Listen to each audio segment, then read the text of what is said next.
नमस्कार, आप देख रहे हैं अपनी उत्तराखंड और मैं हूं आपके साथ नेहा। सीएम पुष्कर सिंह धामी ने सामुदायिक स्वास्थ्य केंद्र का गैरसैंण का औचक निरीक्षण किया। निरीक्षण के दौरान उन्होंने अस्पताल में दवाओं की उपलब्धता और मरीजों के लिए अन्य आवश्यक सुविधाओं की जानकारी ली।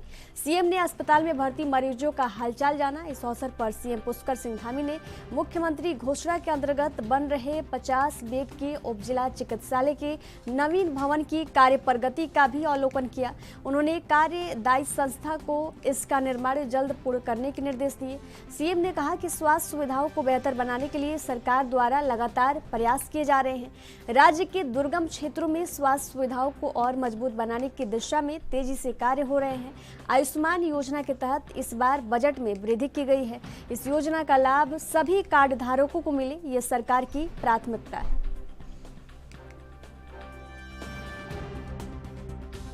स्वास्थ्य सुविधाएं हमारी सरकार की प्राथमिकता है और उसको लेकर जहां हम लोगों ने इस बार के सामान्य बजट में भी काफ़ी प्रावधान किया है। आयुष्मान योजना उत्तराखंड के अंदर बहुत अच्छे तरीके से चल रही है और हमारी कोशिश है कि एक भी कार्ड धारक, जो भी आयुष्मान का कार्ड धारक है, उसको सरकारी अस्पताल हो, प्राइवेट अस्पताल हो, सभी में ठीक से सुविधाएँ मिलें। इस क्रम में यहाँ भी मैंने आकर देखा है, इस हॉस्पिटल में सभी व्यवस्थाओं को ठीक प्रकार से, नई बिल्डिंग भी यहाँ पर बन रही है और जो आगे निकट भविष्य में जो एक्सपेंशन, जो अन्य विस्तार की आवश्यकता होगी, उस पर हम लोग विशेष रूप से यहाँ पर ध्यान देंगे कि सारी सुविधाएं इस क्षेत्र के आसपास के लोगों। ग्रीष्मकालीन राजधानी गैरसैंण की भराड़ीसैंण विधानसभा में विपक्ष की वॉकआउट के बाद धामी सरकार ने विभागवार 30 अनुदान मांगों की राशि को बिना किसी चर्चा की आनन फानन स्वीकृत कर दिया। इसके बाद वित्त मंत्री प्रेमचंद अग्रवाल ने उत्तराखंड विनियोग विधेयक 2023 को प्रस्तुत किया और इसके साथ ही वित्तीय वर्ष 2023-24 के लिए 77,407 करोड़ रुपए का बजट पारित हो गया। सत्र समाप्ति पर सीएम ने अपने अभिभाषण में सदन को संबोधित करते हुए कहा कि आप लोग कहते हैं कि हमने कुछ नहीं किया, महंगाई बढ़ रही है, पेपर लीक हो रहे हैं। हाँ, मैं जानता हूं कि सब कुछ जल्दी जल्दी नहीं हो सकता, प्रयास किया जा रहा है।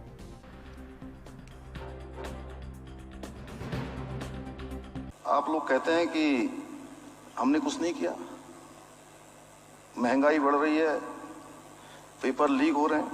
हाँ, मैं मानता हूं कि सब कुछ बहुत जल्दी जल्दी नहीं हो सकता, प्रयास किया जा रहा है, ये जरूर है।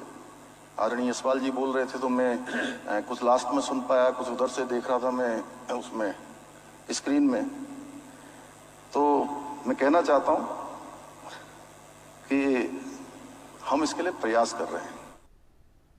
कांग्रेस के विधायक जहां सदन के भीतर गन्ना विकास विभाग से संबंधित मामले को लेकर सरकार को घेरने का काम कर रहे थे, वहीं पूर्व मंत्री हरीश रावत गन्ना विकास मंत्री सौरभ बहुगुणा के जवाबों से गदगद दिखाई दे रहे हैं। सीएम पूर्व मुख्यमंत्री हरीश रावत ने सोशल मीडिया पर पोस्ट लिखते हुए कहा कि विभागीय मंत्री शाबाशी के लायक हैं, जिन्होंने विपक्ष के विधायकों के जवाब को चतुराई से देने का काम किया, लेकिन अभी भी राज्य में गन्ने का बकाया आज भी बरकरार है। हरीश रावत के लिखी गई पोस्ट पर प्रतिक्रिया देने से कांग्रेस के प्रदेश अध्यक्ष करण माहरा भी बचते नजर आए। उन्होंने कहा कि कांग्रेस के विधायक गन्ने की बकायेदारी को लेकर सरकार को सदन के भीतर घेरने का काम कर रहे हैं, जो काबिले तारीफ है। कांग्रेस प्रदेश अध्यक्ष हरीश रावत द्वारा लिखी गई पोस्ट पर टिप्पणी करने से किनारा करते नजर आए।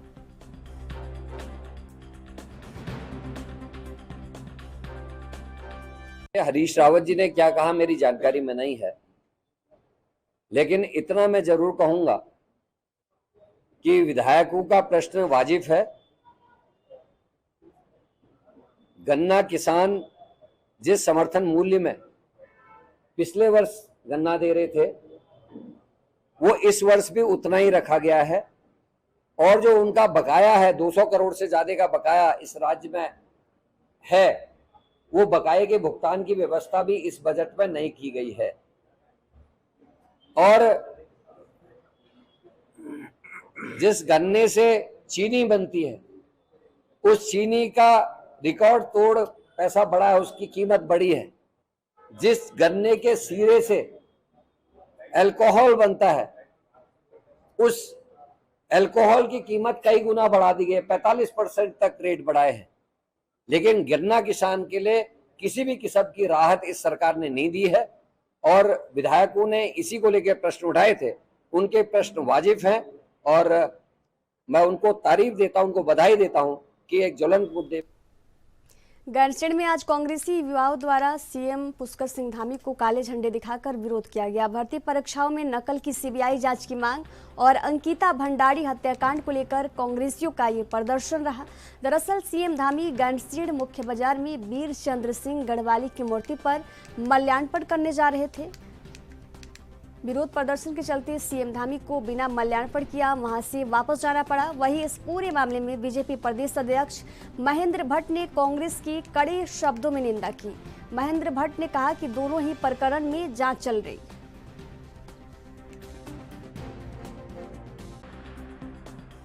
सबसे बड़ी बात तो यह है कि कांग्रेस मुद्दा विहीन हो चुकी है।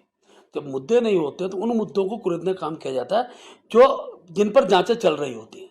स्वयं हाई कोर्ट ने अंकिता भंडारी हत्याकांड के विषय पर बहुत स्पष्ट रूप से और खास नकल विरोधी अध्यादेश के ऊपर और नकल विरोधी जो घटनाक्रम उसके ऊपर स्पष्ट कहा है कि सरकार की एजेंसी अच्छा काम कर रही है। और मुख्यमंत्री जी ने भी कहा है कि नकल विरोधी जो इस प्रकार से लोग पकड़े गए नकल के संदर्भ में, उस विषय की एजेंसी अगर कहीं पर उसकी एजेंसी में जांच में कोई कमी पाई जाएगी तो दूसरी जांच के लिए सरकार तैयार है। लेकिन जानबूझकर आज सीबीआई बोलेंगे, सीबीआई से कराते तो एसआईटी बोलते, ये कांग्रेस की नियत का अंग बन गया। जहाँ सीबीआई की जांच चल रही है वहाँ करेगी सीबीआई जो है सरकार का एक प्रकार मुखौटा बना हुआ है। तो आखिरकार जब मुद्दे नहीं होते हैं तो पुराने मुद्दों को कुरेद कर उनको जिंदा रखना, ये कांग्रेस की।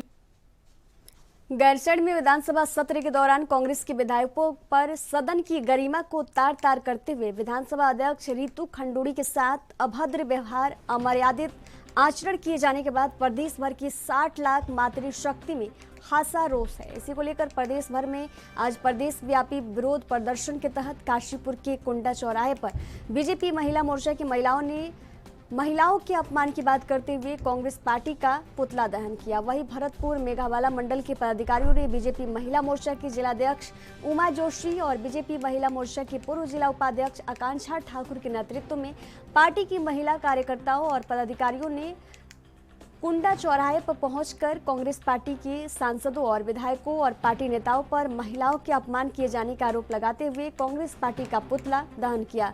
इस दौरान भारतीय जनता पार्टी की महिला मोर्चा की पदाधिकारियों और कार्यकर्ताओं ने कांग्रेस पार्टी के खिलाफ जमकर नारेबाजी भी की।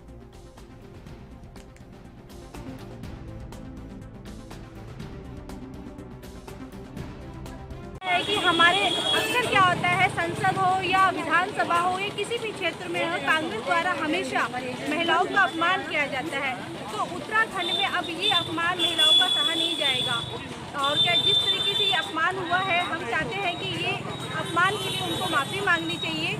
प्रत्येक ये हमारी रितु खंडूरी जी से ही रही, उत्तराखंड की प्रत्येक महिलाओं का अपमान है और हम चाहते हैं कि उन्हें उत्तराखंड की प्रत्येक महिलाओं से माफ़ी मांगनी चाहिए, क्योंकि हमारी रितु खंडूरी जी का ही अपमान नहीं हुआ, साथ साथ में समस्त उत्तराखंड की बहनों का अपमान हुआ है। विधानसभा में हमारी विधानसभा अध्यक्ष और हमारी मातृशक्ति रितु खंडूरी के साथ जो अभद्रता कांग्रेस के विधायकों ने की, और उसी को लेकर आज हमने पूरे उत्तराखंड में प्रत्येक जनपद में पुतला दहन का कार्यक्रम रखा है कांग्रेस के विधायकों का। और कांग्रेस समस्त उत्तराखंड की 7 लाख मातृशक्ति से माफ़ी मांगे, इसी आह्वान के साथ आज हमने उत्तराखंड के सभी जनपदों में हम पुतला दहन का कार्य कर रहे हैं। उसी को लेकर हमने काशीपुर जिले का कार्यक्रम, कुंडा और भरतपुर मेघावाला क्षेत्र में हमने जसपुर में ये कार्यक्रम, हमने पुतला दहन का कार्यक्रम किया है, और जिसमें हमारी समस्त मातृशक्ति का आह्वान है कि बीजेपी 2024 के लोकसभा चुनाव को लेकर कमर कसकर मैदान में उतरने लगी है। एक और जहां बीजेपी संगठन को मजबूत करने के लिए जगह जगह कार्यक्रम आयोजित कर कार्यकर्ताओं में जोश भरने का काम कर रही है, वहीं दूसरी ओर बीजेपी के प्रदेश प्रवक्ता विपिन कैंथोला और राज्य गौ सेवा आयोग के सदस्य धर्मवीर गोसाई जनसंघ और बीजेपी के संस्थापक पुरातन कार्यकर्ताओं को सम्मानित कर पार्टी के पक्ष में माहौल बनाने का काम कर रहे हैं। वहीं इस पर गौ सेवा आयोग के सदस्य धर्मवीर गोसाई ने कहा कि कार्यकर्ताओं को सम्मानित कर नए कार्यकर्ताओं को पुरातन कार्यकर्ताओं से परिचय कराया जा रहा है, जिससे पार्टी को नई मजबूती मिलेगी।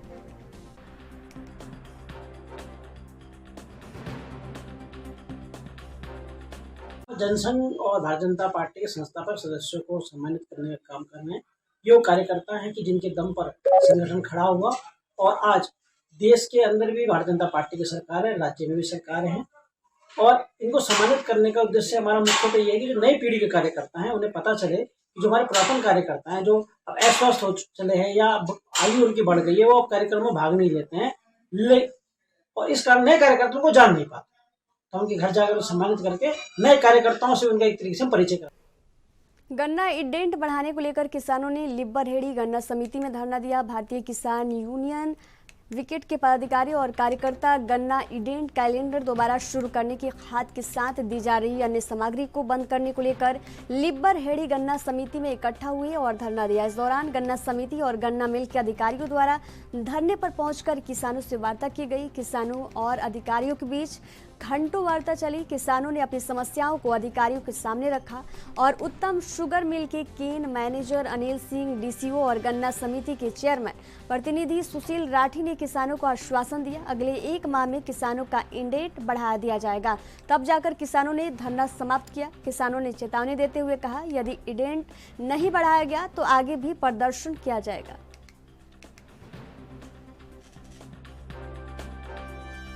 आज जो हम गन्ना समिति पर इकट्ठा हुए, यहाँ 1 दिवसीय गन्ना संबंधित समस्याओं को लेकर धरना प्रदर्शन किया गया। अभी किसानों का काफ़ी मात्रा में गन्ना खेतों में खड़ा है और शुगर फैक्ट्री जो है उत्तम शुगर मिल किसानों का गन्ना लेने में आनाकानी कर रहे, बाहर से गन्ने की खरीद ज़्यादा कर रहे थे, बाहर के सेंटरों पर ज़्यादा खरीद कर रहे थे। यहाँ के किसानों का गन्ना भी खेत में खड़ा हुआ। तो आज पूरा मिल प्रबंध तंत्र भी था, डीसीओ साहब भी थे, गन्ना विभाग भी था, किसान भी थे। तो इसमें बैठ के एक मध्यस्थता हुई, बातचीत हुई। तो आज उसमें ये तय हुआ कि 34,000 का इंडेंट वो सेंटर का और गेट का परमानेंट प्रतिदिन जाएगा। अगर उसमें कोई फेरबदल करी जाएगी तो वो समिति को अधिकार दे दिया गया। समिति के द्वारा चेयरमैन साहब उस इंडेंट को बढ़ा देंगे। इसी बात पर सभी किसानों की और गन्ना अधिकारियों के साथ में एक सहमति बन गई। अब जो पेराई सत्र है वो अपने अंतिम चरण की ओर है, तो किसान को चिंता है कि भाई अभी गन्ना खेतों में बचा हुआ है और कहीं वो रह ना जाए और चीनी मिल बंद हो जाए। तो उसी के निमित्त आज भारतीय किसान यूनियन टिकैत के पदाधिकारी और कार्यकर्ता यहाँ आए थे। सहायक गन्ना आयुक्त हरिद्वार भी हमारे बीच में पहुँचे थे। तो वहाँ पे समस्याओं के बारे में वार्ता हुई है। एक नैनो यूरिया को लेकर भी किसान थोड़े से हैं कि भाई उनको नैनो यूरिया दिया जा रहा है, उस पर भी चर्चा हुई है। और इंडेंट को लेकर के चीनी मिल के भी यहाँ प्रतिनिधि पहुँचे थे। तो उसमें ये तय हुआ है कि भाई इंडेंट बढ़ाया जाए और उसको जो है इम्प्लीमेंट समिति कराएगी, तो इंडेंट बढ़ा के भेजा जाएगा जिससे किसानों का गन्ना। मध्य प्रदेश, गुजरात और महाराष्ट्र की तर्ज पर उत्तराखंड में भी 74वां संविधान संशोधन लागू करने की मांग ने जोर पकड़ना शुरू कर दिया है। जल्द ही राज्य में तमाम मेयर इस संबंध में सीएम पुष्कर सिंह धामी से मुलाकात करेंगे। जल्द से जल्द 74वां संशोधन लागू करने की मांग करेंगे। संविधान संशोधन के लागू होने से नगरों में स्थानीय स्वशासन को मजबूती मिलेगी। वहीं इस संबंध में ऋषिकेश के मेयर अनीता ममगाई ने पत्रकार वार्ता की और बताया कि शहर के विकास के लिए 74वें संविधान संशोधन को लागू किया जाना बेहद ज्यादा जरूरी है। उत्तराखंड के सभी मेयर इस संविधान को लागू करने के पक्ष में हैं, इसलिए निर्णय लिया गया कि राज्य के सभी मेयर मिलकर जल्द ही सीएम पुष्कर धामी से मुलाकात करेंगे।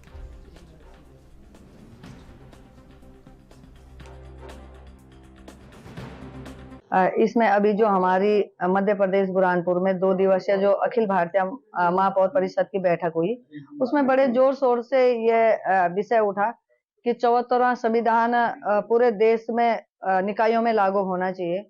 हमारे 4 प्रदेश हैं जिनमें कि ये लागू हो चुका है और वहाँ पे ये केंद्र सरकार ने पूरी तरह से राज्य सरकार पे इसको छोड़ा हुआ है कि राज्य सरकार अपने स्तर से इसको अपने अपनी निकायों में लागू करे।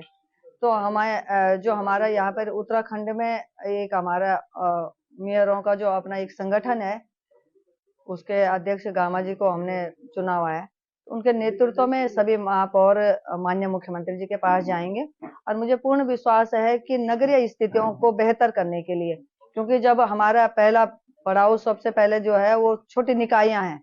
अब निकायां में हमारी दुरुस्त रहेंगी, वहाँ की सड़क, बिजली, पानी, विकास कार्य यदि बहुत अच्छे रहेंगे नगरीय क्षेत्रों में, तो मुझे लगता है कि एक प्रदेश के भी एक छवि निखर के आती है। उसमें मुझे पूर्ण विश्वास है कि माननीय मुख्यमंत्री जी इसमें अपनी सहमति। यहाँ रुकेंगे एक छोटी सी ब्रेक के लिए। ब्रेक के बाद जल्द हाजिर होंगे। देखते रहिए ANB न्यूज़।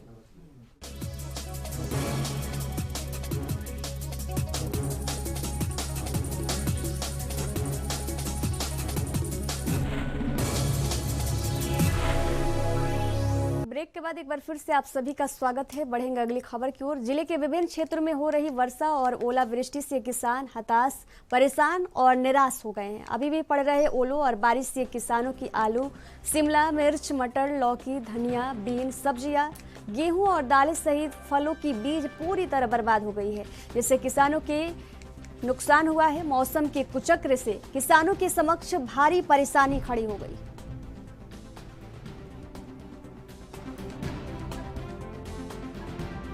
हाँ जी, हमारे वहाँ जो है 7 महीने के बाद बारिश हो रही है। ये जो है इसमें हमको बहुत नुकसान होता है। जो हमारी फसल है, फसल इसमें ख़त्म हो जाती है। फसल का वो जो पौधा आता है ऊपर को हमारा वो टूट जाता है। इससे फसल में बहुत नुकसान हो जाता है। हमारी फसल नहीं होती है। वो जिस बाल में ये ओला जो गिरता है ये टूट जाता है, वो पकता नहीं है, ये ख़त्म हो जाती है। इससे ये 7 महीने में हो रही है हमारे वहाँ बारिश का बिल्कुल वो है। इसमें हमको बहुत नुकसान होता है। आलू के फसल में नुकसान होता है, छेद पड़ जाते हैं। जैसे गेहूँ है, गेहूँ में बाली आ रही है, हमारी जौ में बाली आ रही है, इसमें बहुत नुकसान हो जाता है। जैसे हमारा छोटा पौधा है बाहर, लौकी है, करेला है और तोरई है, ये जो इसके ऊपर जो ओला गिरता है तो वो पौधा कभी। देश के सुप्रसिद्ध मां पूर्णागिरी मेले में वाहन पार्किंग यार्ड में अवैध वसूली का मामला प्रकाश में आया है। मेला प्रशासन ने हल्का वाहन पार्किंग ठेकेदार आनंद सिंह मेहर की शिकायत को गंभीरता से लेते हुए इसमें लिप्त भारी वाहन पार्किंग ठेकेदार और उसके कर्मचारियों के खिलाफ केस दर्ज किया है। पुलिस ने आरोपी ठेकेदार और उसके कर्मचारियों के खिलाफ आईपीसी की धारा 418 और 420 के तहत केस दर्ज किया है।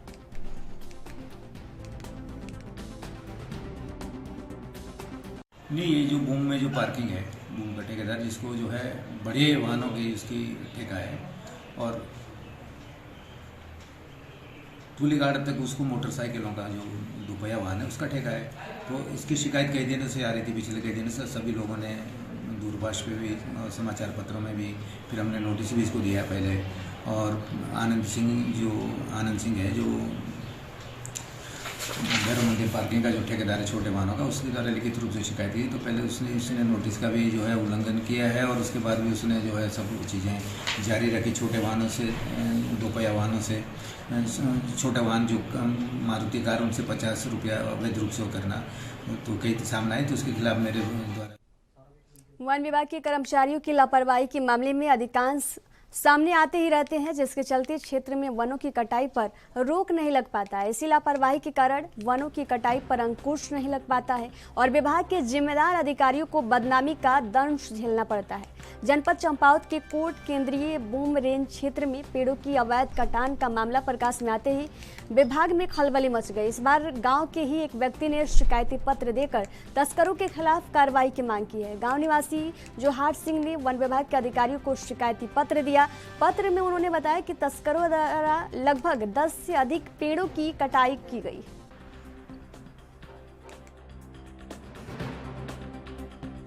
10 तारीख को गाय भैंसों को ढूंढने के लिए गया था।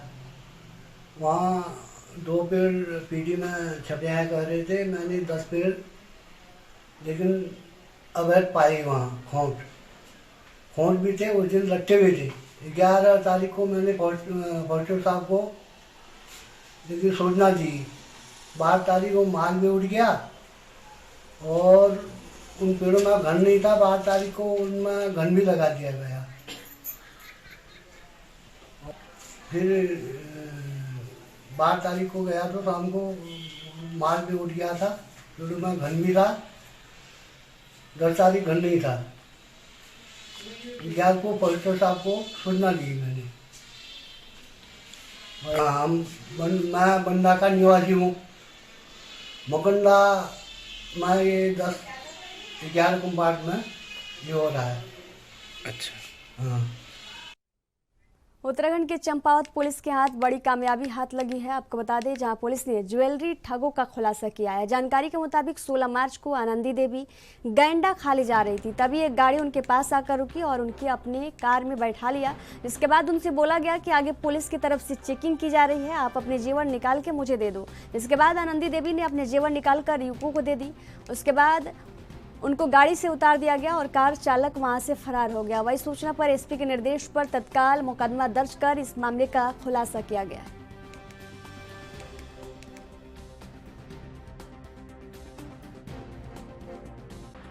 थाना टनकपुर क्षेत्र की घटना है, जिसमें हमारे क्षेत्र के रहने वाली एक बुजुर्ग महिला यहाँ टनकपुर से खटीमा की तरफ जा रही थी। तो रास्ते में वो जब पीलीभीत चुंगी पे किसी वाहन का इंतजार कर रही थी, इसी बीच में दो युवक SR नंबर की गाड़ी से आए और आमा से बोला कि हम आपको चकरपुर छोड़ देंगे, और इसके आधार पर आमा उस गाड़ी में बैठ गई। और जब चकरपुर से थोड़ा पहले उन व्यक्तियों द्वारा आमा से उनकी जो ज्वेलरी थी वो ले ली गई और बताया गया कि आप की आगे चेकिंग हो रही है, नहीं तो आपकी ज्वेलरी जमा कर दी जाएगी। इस पर विश्वास करते हुए आमा ने उनको ज्वेलरी दे दी और आगे जाकर के उन्होंने हमारी जो बुजुर्ग महिला थी उनको उतार दिया और वो ज्वेलरी लेके चले गए।